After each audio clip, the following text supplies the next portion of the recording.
Developers are shipping more code than ever, but something strange is happening. The more we rely on AI, the harder it gets to think without it. You know you should write the code yourself sometimes, but you don't. You click generate. So why is it so hard to stop?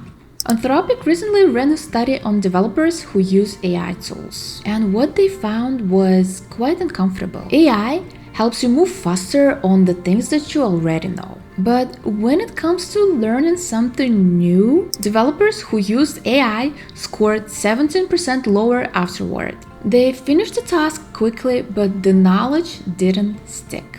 There's also an article called Evolution or Erosion that describes how developers are gradually shifting from creators to supervisors. And that distinction matters because when you outsource your reasoning, you don't just save time, you skip mental reps. And those mental reps is what's actually building your mastery. The question is, why does something that might hurt your long-term growth feels completely fine in the moment? When you hit generate and the working code appears, your brain registers that as progress. You expected some friction, but you got a relief instead. And that gap between expected effort and instant output triggers a small dopamine response. Not dramatic, but just enough to make it feel good.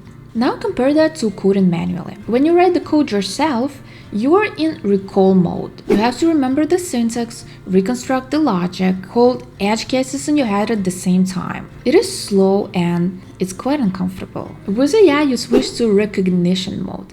You're essentially not building the solution, you're just scanning the output. Yeah, that looks right, let's ship it. Recognition feels smooth. It's like the difference between writing an essay and taking a multiple choice test. And that's where the risk actually is. When you stay in recognition mode for too long, your brain stops practicing the recall. You stop building the mental model yourself. Instead of wrestling with the problem, you're just reviewing someone else's answer. And over time, it changes your relationship to code. You're faster but less certain. You ship more, but you understand less of what you're shipping. And here's what you need to realize. The skill that you don't practice is the skill that fades. That's just how it works. How do you use AI without letting it replace part of your brain that actually makes you an engineer?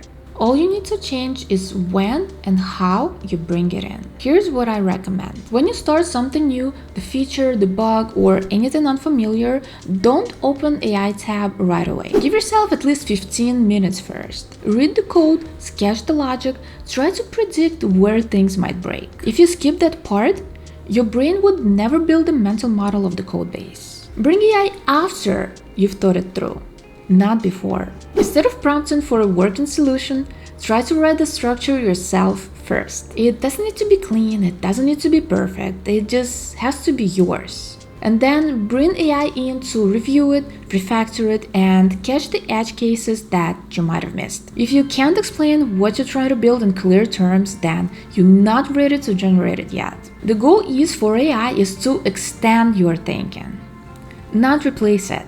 Once a week, block the time off on your calendar to solve something with no AI tools at all. No ChatGPT, no Copilot, nothing. It will feel slower and it will feel uncomfortable, but the discomfort is actually the point, because it means that your brain is doing the real work. If you can't function without a tool, it's not productivity, it's dependency.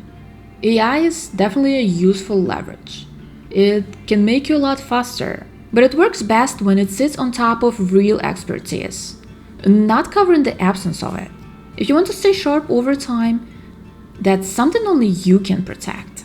And even if you stay disciplined with AI, you might still find your brain shutting down every afternoon around 3 p.m. If that sounds familiar, watch this video next. It's on why it happens and why it has nothing to do with what you had for lunch. I'll see you there.